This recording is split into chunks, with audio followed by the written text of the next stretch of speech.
우리 옆 사람과 같이 인사하겠습니다. 하나님께서 모든 좋은 것에 부족함이 없게 하십니다.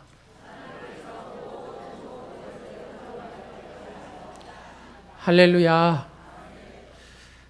오늘은 여호와를 찾는 자가 받을 복에 대한 얘기입니다. 여러분 한독 화장품이라고 들어보셨어요? 들어보신 분 마음에? 이 한독 화장품은 그 회사 경영 어떤 계획 목표가 없는 회사입니다. 첫 번째, 하나님 앞에 전 회사 직원들이 기도로 시작한답니다. 그냥 3대 비결이 있는데 첫 번째는 예배고, 두 번째는 11조고, 세 번째는 선교라고 합니다. 이 한독 화장품을 이끄는 장로님은 김효석 장로님, 나예숙 권사님. 늘 이 한독 화장품 회사는 중보기도로, 중보기도팀이 이렇게 형성이 돼서 늘 기도로 시작을 하고 기도로 회사를 이렇게 운영을 한답니다. 첫 번째로 선교는 목회자를 위한 어떤 행사할 때 국내 선교를 하게 되고, 사회봉사에 직접적인 지원을 하고, 또 선교사님들 선교지에서 이렇게 교회를 건축할 때 건축비를 대고, 농어촌 교회 또 그 교회를 돕고, 또 선교사님들 이렇게 선교 잘 하실 수 있도록 승합차들을 이렇게 사주기를 하고, 불효한 이웃 돕기, 장학금 전달하는 거, 그 다음에 원주민 선교사, 원주민들을 이렇게 선교사님들이 초청하죠. 그 선교사님들 초청해가지고 잔치를 열어주고, 또 예수 믿으면 이런 것이다라고 이렇게 느끼게 하고, 다시 그 원주민들을 보내서 거기에서 열심히 복음을 전하는 그런 일을 할 수 있도록 후원하고, 두 번째는 전 직원이 월요일 딱 되면은 예배를 드린다고 합니다. 또 각 지방에 지사들이 있을 거 아닙니까? 동영상으로 해가지고 동시에 이렇게 같이 예배를 드리고, 세 번째로는 여러분 회사 경영을 하다 보면은 그 11조를 드린다는 게 쉽지 않겠죠. 근데 11조를 딱 모아서 하나님 앞에 첫 주에 꼭 드린답니다. 첫 주에. 그럴 정도로. 그래서 이 회사가 하나님의 놀랍게 5년 만에 10배가 부흥하고, 또 10배가 또 이렇게 잘 되고, 그러면서 세 가지, 예배하고 11조하고 선교, 기도 가운데 그 사역들을 잘함을 통해서 하나님 앞에 존귀하게 쓰임받는 그런 기업이 되었다는 얘기죠. 여호와를 찾는 기업 중에 한 회사이기도 합니다. 여러분 하림닭 드셔보셨죠? 안 드셔보신 분? 예. 아마 하림에서 닭 이런 거 다 합니다. 이 장로님은 김홍국 장로님이신데, 전라남도, 전라북도 이남에서 가장 큰 교회 이리 신강교회라고 있습니다. 거기에 이제 장로님이신데, 이분은 그 병아리를 초등학교 때부터 키웠더라고요. 그리고 양계장을 고등학교 때 이렇게 양계장을 시작하고, 그리고 지금 자산이 한 10조 원 된답니다. 근데 모태신앙을 가지고, 그냥 모태신앙은 못해서 모태신앙, 그죠? 내가 신앙생활을 잘 못해서 모태신앙. 여하튼 모태신앙에서 그런둥 이렇게 신앙생활을 했답니다. 그러면서 직분도 받고 이렇게 신앙생활, 하나님 어떤 영적 체험이 없이 그렇게 쭉 신앙생활하다가 2003년도에 여러분 하림 닭 공장 불타버린 거 아시죠? 기억하면 큰일 나죠. 2003년도에 하림 닭이 일이 그 본사가 그 공장이 불을 탔습니다. 900억 원을 손해를 봤답니다. 900억 원을. 근데 그때 영적인 눈을 뜨고 하나님을 체험한 거예요. 그리고 승승장구를 하게 됩니다. 이리 신강교회를 가면은 그 예배 이 앞에 강대상을 보니까 그 어떤 여러분 그 가요 무대 같은 무대에 보면은 그런 조명 쫙 있잖아요. 그런 조명들이 완벽하게 갖춰져 있습니다. 무슨 예배, 최고의 하나님 앞에 예배를 드리기 위해서는 예배 분위기 하나하나까지 그 장로님이 그렇게 늘 이런 교회가 됐으면 좋겠다 하고 생각을 하고, 새로 건축을 할 때 그런 식으로 교회를 건축을 했다고 합니다. 그렇습니다. 늘 하나님을 그 이후로 막 찾기 시작했답니다. 하나님 앞에 엎드리기 시작하고, 하나님 앞에 구하기 시작하고 하나님께서 이모로 저모로 복을 주시는데 놀랍게 하나님께서 은혜를 베푸시더라는 얘기입니다. 사랑하는 여러분, 여호와를 찾으면 무슨 복을 받는다고요? 방금 했잖아요. 여호와를 찾으면 무슨 복을 받아요? 10절 말씀에 시작. 모든 좋은 것에 부족함이 없게 하신다고 하셨습니다. 어쩐다고요? 자, 여호와를 찾는 자가 복을 받는 복은 무슨 복이요? 10절을 다시 보겠습니다. 10절 띄워주세요. 시작. 아니. 여호와를 찾으면 무슨 복을 받는다고요? 시작. 오늘 핵심 키워드가 이겁니다. 여호와를 찾는 자는 어쩐다고요? 모든 좋은 곳에 부족함이 없으리로다. 이 복을 받으시기를 간절히 원합니다. 여러분들 오늘 이 말씀만 기억하시면 오늘 설교 다 들은 것입니다. 시편 34편의 말씀을 연구하다 보면 히브리어로 된 본래 영구 성경에는 제목이 되어 있는 부분이 1절로 되어 있는데 뭐라고 적어졌냐면 다윗이 아비멜렉 앞에서 미친 채 하다가 쫓겨나서 지은 시라고 되어 있습니다. 이 시편 34편은 22절로 되어 있는데 그런데 히브리어의 22자 알파벳 알렙과 베트 순서대로 첫 글자를 적고 있습니다. 이런 시를 정형시라 이렇게 부릅니다. 1절 말씀에 내가 여호와를 항상 송축하며 라고 했는데 이런 칭 내가 송축한다, 내가 찬양한다, 아바라카라고 이렇게 말합니다. 히브리어 자음 첫 글자인 알렙을 쓰고 있는 것이죠.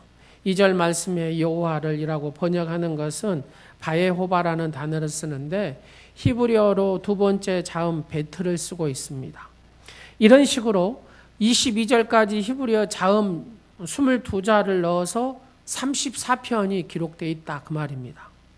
시를 지을 때 이렇게 알파벳 순서를 따라 기록하면 암송하기가 편하고 큰 이렇게 쉽게 말씀이 기억되게 되어 있습니다. 그런 의미에서 오늘 시편 34편을 쓴 다윗이라는 분은 최고의 시인이다 그 말입니다. 정말 히브리어를 잘 이해하고 사용한 사람으로 아마추어 시인이 아니라 시를 아는 전문적인 시인이 누구다? 다윗 왕이었다 그 말입니다.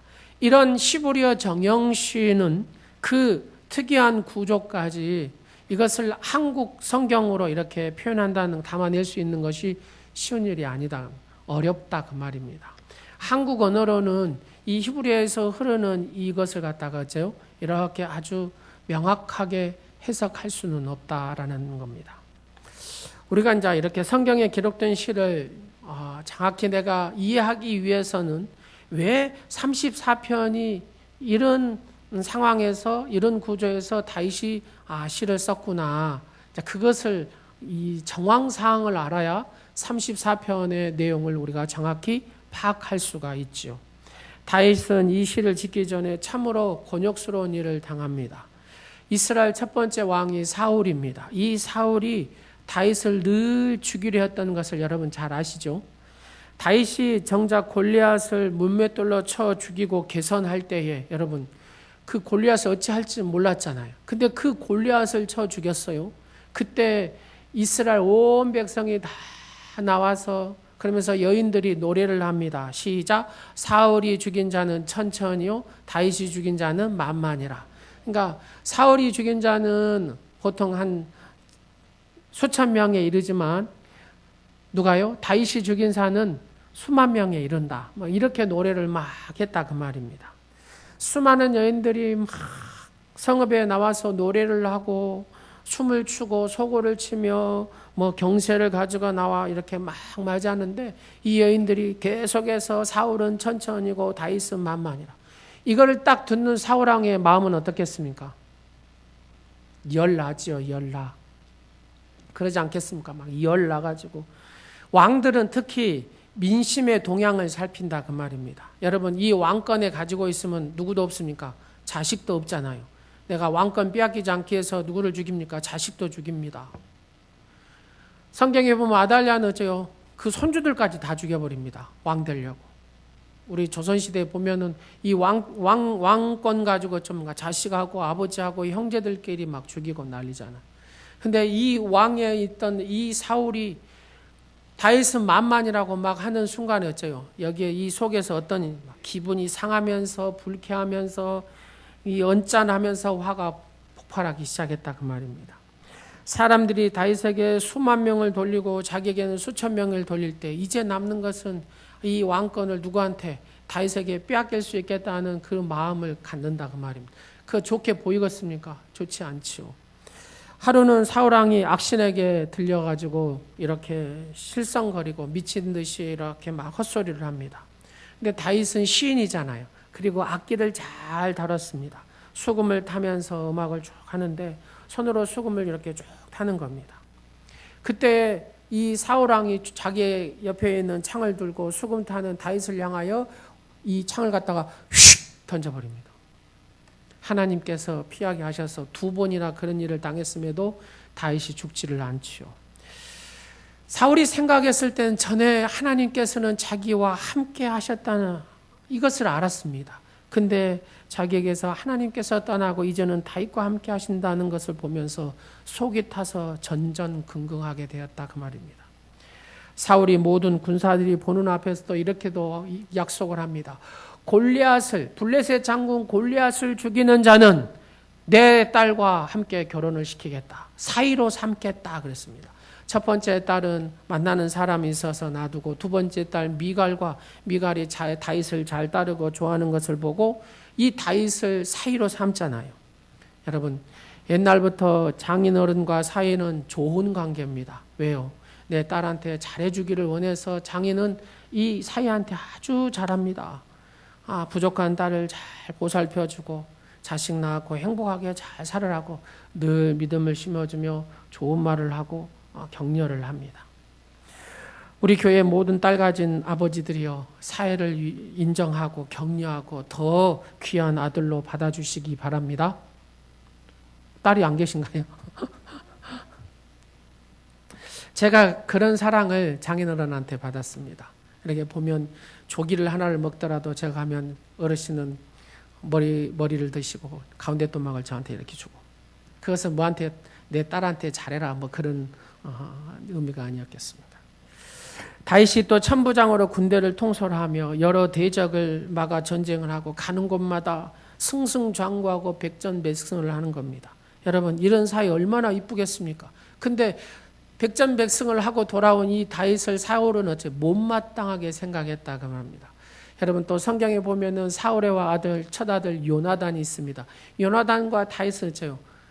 얼마나 친형제보다도 더 가까운 사이였다 그 말이에요. 아버지요, 이 다윗을 죽이지 마시옵소서. 다윗을 힘들게 하지 마옵소서. 이렇게 자꾸 직언을 했다고 말이에요. 직언한 이 아들까지도 어째요? 사울이 요나단을 막 죽이려고까지 했습니다. 하루 저녁에는 미갈과 함께 침상에 이제 들어간 다윗이 자려고 하는데 아버지가 군사를 보내서 누구를 죽이려고요? 다윗을 죽이려고 합니다. 그때 미갈이 이 재치가 있어가지고 다윗을 잠적하게 위장을 해놓고 도망치게 합니다. 그럴 정도로 이 사울이 집요하게 다윗을 죽이려고 했습니다. 다윗이 피신하는 모든 말씀을 제가 다 드릴 수가 없어서 이렇게 간략하게 드렸습니다. 다윗은 사울의 계속되는 추격을 피해가지고 어디로 가냐면 철천지 원수의 나라 블레셋으로 가게 됩니다. 얼마나 힘들었으면 그 골리앗도 죽이고 그 블레셋 군사들을 얼마나 많이 죽였습니까? 거기 글로 망명을 하게 됩니다. 블레셋이라는 나라는 5개 왕국으로 되어 있는데 돌아가면서 왕위가 됩니다. 그래서 이 연합국가가 블레셋입니다. 다윗은 자기에게 그 중에서 가장 호의적인 왕이 누구였냐면 가드의 아기스라는 왕입니다. 이 아기스라는 왕을 다른 말로 아비멜렉이라고 합니다. 아비멜렉이라는 말은 아버지는 왕이다 그런 뜻인데 보통 이 가드의 왕 아기스를 표현할 때 블레셋 사람들이나 그랄 왕국은 아비멜렉 왕의 이름을 아비멜렉이라고 이렇게 사용을 했습니다. 다윗이 블레셋 나라 가드에 가서 망명 신청을 합니다. 아기스 신하들이 이 다윗의 망명 신청을 하는 것을 보면서 뭐라고 합니까? 성경에 사무엘상 21장 11절 말씀에 보면은 이렇게 기록되어 있습니다. 이는 그 땅의 왕 다윗이 아니니까 우리가 춤추며 이 사람의 일을 노래하여 이르되 사울이 죽인 자는 천천히요 다윗은 만만히로 하지 아니하였나이까. 이렇게 얘기하거든요. 그러니까 다윗이라는 사람은 어떤 사람이냐? 우리의 누구를요? 우리의 이 골리앗 장군을 죽이고 우리의 병사를 이렇게 죽인 자를 이 망명을 받아주시겠습니까? 그럴 수 없습니다. 사울왕도 있지만 이는 사울왕과 같이 왕입니다라고 이를 왕을 받아주시겠습니다. 철저히 신하들이 거부하는 것을 우리가 볼 수가 있습니다. 그렇지 않겠습니까? 블레셋 나라는 5 왕국으로 되어서 돌아가면서 그 왕국을 지배하는 왕이 되기 때문에 분명히 이렇게 생각했을 거라는 겁니다. 사울 다음에 분명히 누가요? 다윗이 왕이 될 것이라고 블레셋 신하들은 생각을 한 것이죠. 다윗이 지금 신하들이 말하는 것이나 아기스의 어전을 살펴보니 공기가 심상치가 않습니다. 이러다가 이 가드 왕국에서 죽게 되겠다라는 생각이 듭니다. 자기네 병사를 수없이 죽이고 자기들의 최고 이렇게 생각했던 그 장군 골리앗을 죽인 그 다윗을 가만두지 않을 것이라는 겁니다. 그 순간 다윗은 하나님 앞에 기도를 합니다. 하나님, 이 상황에서 벗어날 수 있는 정말로 도저히 내 이 생각과 내 이성으로 여기에 벗어날 수 없는 내게 지혜를 주옵소서. 여러분, 지금 우리나라가 딱 그 지경입니다. 그렇죠. 이럴 수도 없고 저럴 수도 없는 상황. 롯데마트나 신세계 중국에 가가지고 누가 사주도 않고 헐값에 지금 팔리게 생겼습니다. 사드 문제로 또 이럴 수도 없고 저럴 수도 없고 미국 편을 들 수도 없고 뭐 이럴 길도 없습니다. 아주 이럴 수도 없는 저럴 수도 없는 상황. 지금 딱 다윗 왕이 그 상황입니다. 하나님 앞에 지혜를 구했더니 하나님께서 이렇게 음성을 주십니다. 미친 채 해라. 미친 채 하라는 겁니다. 침을 질질 흐르면서 수염을 타게 하고 모자라는 척 이렇게 하라는 겁니다. 아기스 왕은 통이 큰 사람입니다. 망명한 적장을 어전해서 죽인다는 것은 자기 마음에 허락되지 않았다고 말입니다. 그렇다고 신하들이 간청한 저 말도 무시할 수가 없었다고 말입니다. 그런데 하나님이 아기스의 마음을 다스려줍니다. 만져줍니다. 미친 채 하는 다윗을 보면서 아기스는 어째요? 다윗을 죽일 마음이 그 마음에서 사라져버렸다 그 말입니다. 성경은 아주 실감나게 이렇게 얘기합니다. 그러자 아기스가 신하들에게 소리를 쳐, 아니 미친 녀석이 이렇게도 많냐 그 말입니다. 미친 녀석이 왜 내 앞에 지금 미친 녀석을 데려다 놨냐 하는 겁니다. 나에게 미치광이 부족해서 너희들은 이 미치광이를 내 앞에 데려다 놨냐 하면서 막 호통을 치죠. 그래서 당장 왕국에서 저 미친 자를 쫓아내라 이렇게 합니다. 이것은 하나님이 아기스의 마음을 다스렸다 그 말입니다. 그렇습니다. 내가 할 수 없는 거 하나님 앞에 구하면 상대방의 마음을 하나님께 만지셔서 하나님께서 긍휼함을 베푸시고 그 문제들을 해결하시는 줄로 믿습니다. 그래서 우리가 하나님 앞에 기도해야 되고 하나님 상대방의 마음을 만져달라고 구해야 될 줄로 믿습니다. 그럴 때 하나님께서 은혜를 베푸시고 하나님께서 만지시고 하나님께서는 모든 것을 합력하여 선을 이루시는 하나님이신 줄로 믿습니다. 이런 어려움을 겪는 다윗이 하나님 앞에 엎드려 기도하면서 시를 지었다 그 말입니다. 그 시가 오늘 34편의 시다 그 말입니다. 다윗은 참으로 하나님을 잘 믿는 사람이었습니다. 어떤 순간에도 하나님을 생각하면서 하나님께서 베풀어 주신 그 은혜를 감사하고 지금 처한 상황에서 하나님의 귀하신 섭리와 원하신 뜻을 발견하고자 했다 그 말입니다. 그렇습니다. 여호와를 찾는 자는 그러면 어떤 사람이냐? 다윗과 같이 늘 찬양하는 사람이 된다는 겁니다. 1절과 3절의 말씀을 한번 쭉 읽도록 하겠습니다. 시작. 내가 여호와를 항상 송축하며 내 입술로 항상 주를 찬양하리이다. 내 영혼이 여호와를 자랑하리니 공고한 자들이 이를 듣고 기뻐하리로다. 나와 함께 여호와를 광대하시다 하며 함께 그의 이름을 높이세. 아멘. 우리는 하나님을 높이고 송축하는데 항상 찬양해야 되는 줄로 믿습니다. 하나님을 찬양하는데 어떻게 하라고요? 항상 해야 된다는 것입니다. 삶의 모든 정황 속에서 번성할 때도 찬양하고 실패할 때도 찬양하고 안전하거나 위험하거나 이런 상황 속에서도 찬양하고 평안할 때도 찬양하고 공고함에 빠져 있을 때도 하나님을 바라보며 찬양하는 여러분이 되시기를 간절히 축원합니다. 우리에게 하나님이 있습니다. 우리 교회에 하나님이 계십니다. 우리에게 하나님이 있습니다. 나에게 하나님이 계신 줄로 믿습니다. 우리는 하나님을 높이는 방법으로 하나님을 자랑한다라고 얘기합니다. 자랑이라는 말은 할라라는 단어를 쓰는데 빛내다, 밝히다, 찬양하라는 뜻입니다. 하나님께 영광을 돌리고 하나님은 나의 주님임을 고백하고 자랑하는 것이 성도의 고백인 줄로 믿습니다. 온 우주 만물을 지으시고 창조주 하나님 아버지 앞에 나의 아버지라고 고백할 수 있는 것이 얼마나 놀라운 일입니까?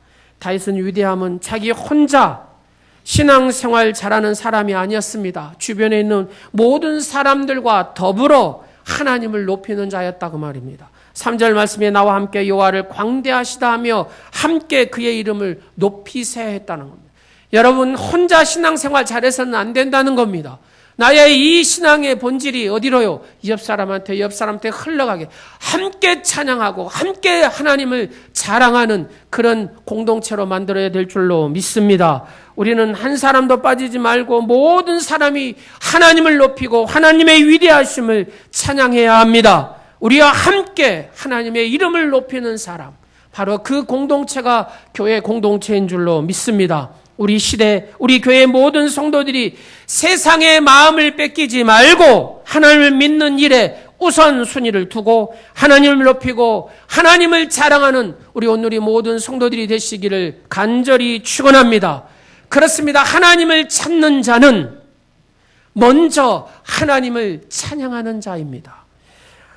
한때 미국의 오페라계에서 활약했던 할버튼이라는 유명한 오페라 가수가 있습니다. 어느 날 할버튼은 자기 집에 돌아와서 자기 아들과 이웃집 아이가 놀면서 주고받는 대화를 엿듣게 됩니다. 이웃집 아이가 자기 아들에게 이렇게 얘기하더랍니다. 우리 아버지는 시장님을 잘 알아 하면서 막 자랑을 치더랍니다. 이 할버트 아들이 그 얘기를 딱 듣고 이렇게 고백하더랍니다. 우리 아버지는 하나님을 잘 알아. 우리 아버지는 하나님을 잘 알아. 그 아들의 고백을 듣고 이 할버트는 자기의 서재에 가서 하염없이 눈물을 흘렸다는 겁니다. 왜요? 자기의 아들이 정말로 하나님, 자기 아버지가 하나님을 잘 안다는 이 믿음의 고백이 있었다 그 말입니다. 여러분의 자녀들이 내 아버지는, 내 어머니는 하나님을 잘 알아. 이렇게 고백이 있는 여러분의 자녀들이 되시기를 간절히 축원합니다. 우리도 하나님을 잘 아는 사람이 되어야 됩니다. 하나님의 힘을 의지하고 하나님을 의지하면서 하나님과 친밀한 사이, 하나님과 동행하는 사람이 되어야 합니다. 그래서 하나님을 항상 찾는 자는 하나님께서 모든 좋은 것에 부족함이 없게 하신다고 하나님께서 우리에게 약속하셨습니다. 그렇습니다. 하나님과 친한 사람, 하나님과 가까이 하는 사람, 하나님께서는 그를 책임지시는 줄로 믿습니다. 하나님을 찾는다는 것이 무엇입니까? 나의 모든 것을 하나님 앞에 맡기고 하나님 앞에 전적으로 하나님을 신뢰한다는 말과 같습니다.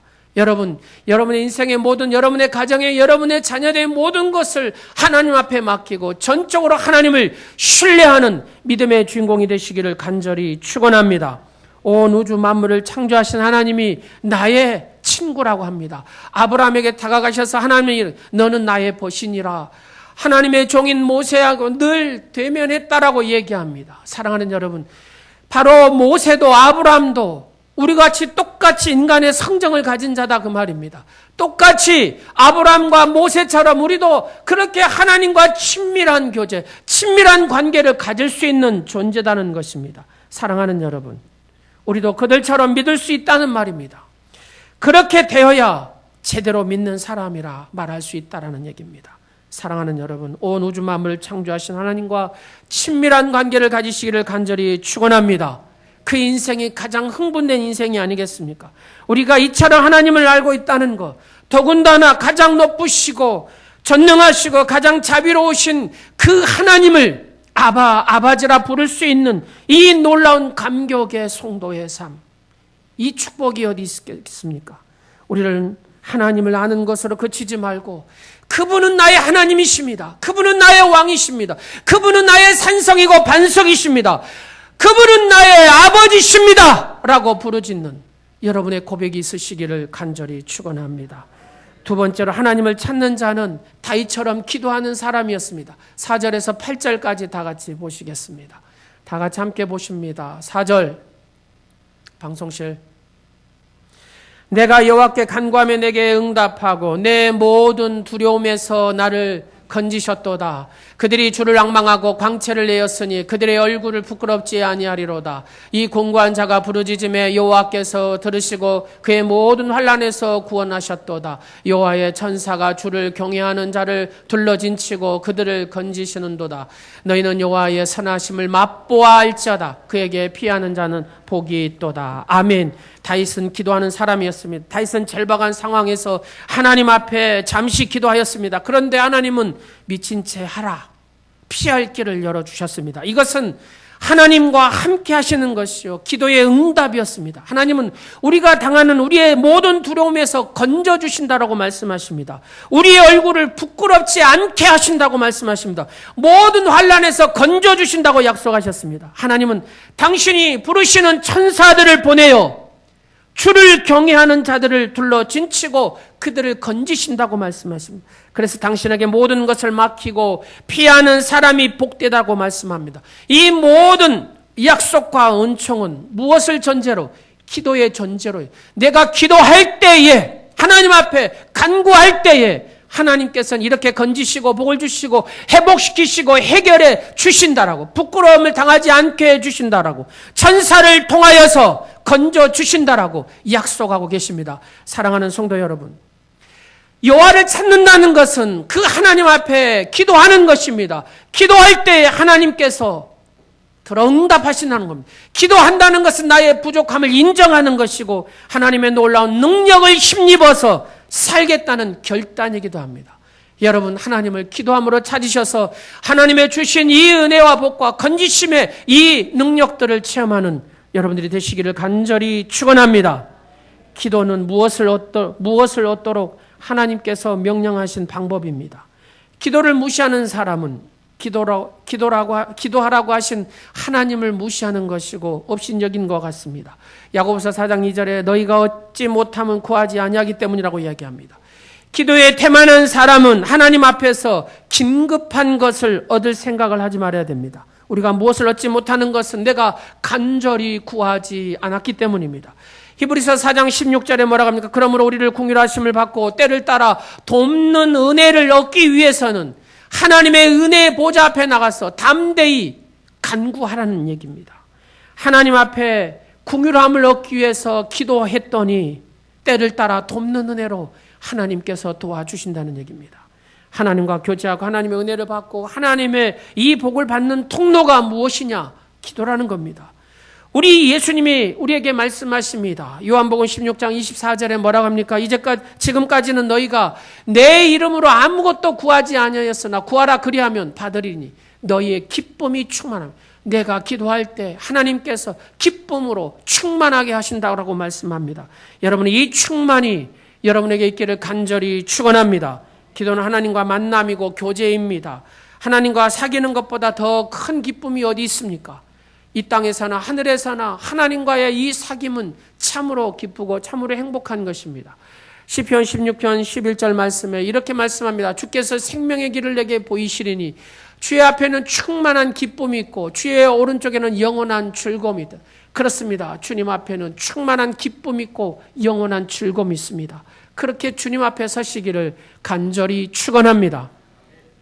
저는 목회자이기 때문에 평생 새벽 기도를 해야 됩니다. 새벽 기도는 하루를 조율하는 시간이라고 생각됩니다. 여러분, 음악회 가보면 어쩝니까? 악단들이 쫙 있습니다. 연주하기 전에 뭐 합니까? 음을 다 이렇게 조율을 하잖아요. 그렇습니다. 조율하기 전엔 참으로 그 소리가 요란합니다. 시끄럽습니다. 모든 음이 맞지 않아서 앵앵거립니다. 근데 조율을 딱 하고 나면 어쩝니까? 아름다운 소리가 들립니다. 중국의 선교사인 허드스 테일러는 25 젊은 나이에 중국에 들어가서 그의 생을 마칠 때까지 중국에 헌신한 선교사입니다. 근데 그를 보는 모든 사람들은 이렇게 이 허디슨 테일러 선교사에게 묻습니다. 당신은 어떻게 일생을 선교사로 보낼 수 있었고 어떻게 그렇게 행복할 수 있었냐고, 그 비결이 뭐냐고 그렇게 물었을 때 허디슨 테일러는 이렇게 얘기했답니다. 나의 헌신과 행복의 비결은 하루를 어떻게 시작하느냐에 달려 있었습니다. 나의 생각을 하나님의 뜻에 맞추는 일부터 시작했다는 거예요. 언제요? 새벽에 일어나서. 바로 이 하나님의 뜻에 나의 생각을 맞추는 일부터 시작했다는 겁니다. 그랬더니 하나님께서 내게 이 조율을 하게 하심을 통해서 이렇게 보람되게 하시고 행복하게 해서 이 사역을 잘 감당할 수 있었노라고 그는 고백합니다. 그렇습니다. 우리에게도 조율할 시간이 필요하다 그 말입니다. 그 조율하는 시간이 언제입니까? 새벽에 기도하는 시간이라는 얘기입니다. 예세렐 6기 임직자 여러분, 당부합니다. 임직을 받으면 두 가지 일이 벌어집니다. 한 가지는 하나님의 큰 축복의 역사를 써서 하나님의 큰 영광을 돌리는 임직자가 있는가 반면에, 반대로 임직을 받은 그 상황부터 순간부터 시험에 들기도 하고 넘어지기도 하고. 왜요? 사탄은 절대로 하나님 일꾼이 바로 세워지기를 원하지 않기 때문에 그렇습니다. 그러면 이것을 정말로 행복하게 잘 받고 잘 이 시험들을 이겨내기 위해서는 어떻게 해야 됩니까? 하나님 앞에 엎드려 기도하고 여러분의 생각을 집어넣지 마시고 하나님의 뜻, 하나님 말씀이 뭐라고 말씀하시는가를 잘 기억하셔서 하나님의 뜻에 맞춰서 기도함으로 그렇게 승리하시기를 간절히 원합니다. 제가 목회를 쭉 해보니까 그래요. 제가 온누리교회 와갖고도 3번 임직을 지금 3번째잖아요. 그렇습니다. 어느 교회든 간에 임직하면서 시험 드는 사람이 있고 임직하면서 하나님의 복을 못 받는, 임직받고 복을 못 받는 가정이 있어요. 어떤 가정은 임직을 통해서 하나님의 큰 축복의 역사를 써가는 가정이 있는가 반면에 그렇더라는 겁니다. 그래서 이번에 예세렐 6기 여러분들은 한 번도 빠짐없이 이 임직을 통해서 정말로 행복하고 기쁘고 내가 무엇이 간대 이런 항존직, 이 직분을 주셨고 내가 이 하나님의 일꾼으로 쓰임 받음에 너무 감격하고 감동해서 하나님 앞에 드릴 수 있는 그런 신앙이 필요하다. 그렇게 순종하는 항존직은 이 목사의 어디 보면 동역자입니다. 이 목사와 함께 무게를 같이 나누어지는 자리가 항존직입니다. 여러분, 한종직이라는 것이 그냥 예전에 내가 서리집사 하듯이 그렇게 쉽게 생각하면 절대로 안 됩니다. 아, 항존직은 무게를 주에 정하고 같이 지는 거구나. 이렇게 생각을 가지고 여러분들이 그 생각을 가지고 이번에 임한다면 하나님의 놀라운 은혜가 여러분의 가정과 여러분의 삶에 나타나게 될 줄로 믿습니다. 세 번째로 하나님을 찾는 자는 경외하더라는 겁니다. 9절에서 11절에 쭉 보면은 무슨 말씀이 있습니까? 다 같이 읽도록 하겠습니다. 시작. 너희 성도들아 여호와를 경외하라. 그를 경외하는 자에겐 부족함이 없도다. 젊은 사자는 궁핍하여 줄일지라도 여호와를 찾는 자는 모든 좋은 것에 부족함이 없으리로다. 너희 자녀들아 와서 내 말을 들으라. 내가 여호와를 경외하는 법을 너희에게 가르치리로다. 아멘. 경외합니다. 여호와를 찾는 자는 하나님을 경외하는, 다윗은 그렇게 하나님을 절절히 경외했다는 겁니다. 성경에서 경외한다만 히브리어 야레라는 단어를 쓰는데 경외한다, 두려워한다라는 뜻입니다. 그 뜻은 하나님의 거룩함과 어미하심 앞에 거룩한 두려움을 가지라는 말입니다. 하나님을 바르게 경외하는 것은 무슨 뜻이 있습니까? 하나님을 경외한다고 할 때 처음에는 무서워하라는 의미로 받아들일 수 있습니다. 그러나 성경은 어디에서나 하나님을 무서워하라는 얘기는 없습니다. 다만 두려워하라. 하나님은 당신의 영광을 위하여 우리를 창조하시고 아들 예수 그리스도를 진정한 그 아들과 교제를 나누라고 창조하여 주셨다는 겁니다. 하나님을 경외하라 하셨는지 결코 무서워하라고 말하지 아니하였다는 겁니다. 거룩한 두려움, 경외심을 가지고 하나님을 사랑하라 그 말입니다. 하나님을 공경하라는 것, 하나님을 하나님 되게 높여드리라 그 말입니다. 경건한 자세와 받드는 마음을 가지라 그 말입니다. 우리는 하나님을 인식하면서 살아갑니다. 잘못한 일이 있으면 하나님 앞에 죄송합니다. 죄인된 마음을 가져야 됩니다. 하나님이 주인이시고 하나님의 심판하시고 하나님의 잘잘못을 하나님께서 가려주시기 때문에 하나님 제가 죄인입니다. 불쌍히 여겨 주옵소서. 이 고백을 하고 산다면 하나님은 여러분의 인생에 큰 복을 더하실 줄로 믿습니다. 한국교회 성자라고 하신 목사님 한 분 계십니다. 한경직 목사님 계십니다. 그분은 젊었을 때 상황이 어떻게 하여튼 그래서 믿음이 연약했던 것이죠. 신사참배를 하게 됩니다. 그 이후로 늘 죄인된 마음으로 그가 어느 곳에 갔든지 나는 죄인입니다. 나는 죄인입니다. 나는 죄인입니다. 늘 그런 고백 속에서 45년 동안 그 목회를 하셨답니다. 그래서 한국에 제일 가는 교회를 이루었고 하나님의 긍휼하심을 입었고 하나님의 은혜를 입어서 어떻게 보면 대한민국의 가장 성자라는 그 성자의 칭호를 받을 정도로 개신교 목사가 되었다라는 얘기입니다. 그런데 신사참배를 아니한 그 추록성도들이 자기들은 신사참배를 안 했다는 겁니다. 이제 해방에 대해서 감옥에 나와가지고 하는 말이 당신들은 신사참배했잖아. 신사참배했고 잘 먹고 잘 살았잖아. 계속 정죄하고 원망하고 불평하고 당신들하고 같이 함께 할 수 없다라고 생각하고 부산으로 내려가서 학교를 세웁니다. 그게 고신입니다. 여러분 그 고신이 서울에서 학교를 세웠다면 어쩌겠습니까? 아마 큰 교단이 되지 않았을까 하는 생각이 듭니다.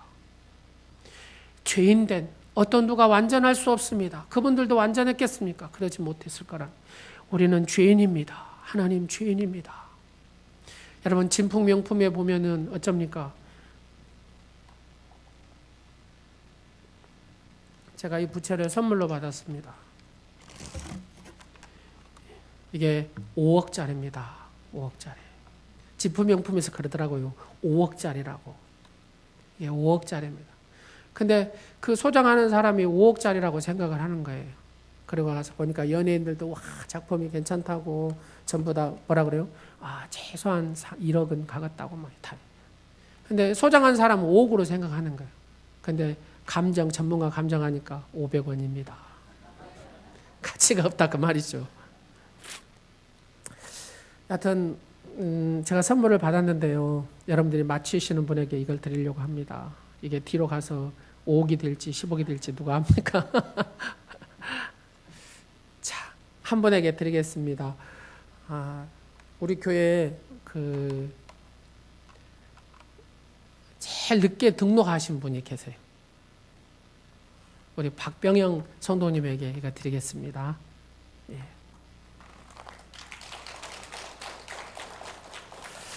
가만히 이렇게 뵈니까 우리 성도님한테 딱 맞을 것 같아요. 예, 부채가. 그래서 자, 우리 다시 한번 고백하고 말씀 마치도록 하겠습니다. 여호와를 찾는 자가 받는 복이 무엇입니까? 다시 한번 하겠습니다. 여호와를 찾는 자가 받는 복이 무엇입니까? 뷰라 찬양대만 다 들으셨나? 다 같이 한번 다 고백하겠습니다. 자, 여호와를 찾는 자가 받는 복이 뭐예요? 모든 좋은 것, 부족하면 사랑하는 여러분, 여호와를 찾음으로, 그분을 찬양함으로, 그분 앞에 기도함으로, 그분 앞에 경외함으로 다윗과 같이 모든 좋은 것을 부족함이 없는 그런 복을 받는 우리 온누리 지체 오늘 말씀을 듣는 사랑하는 성도 여러분이 되시기를 간절히 축원합니다.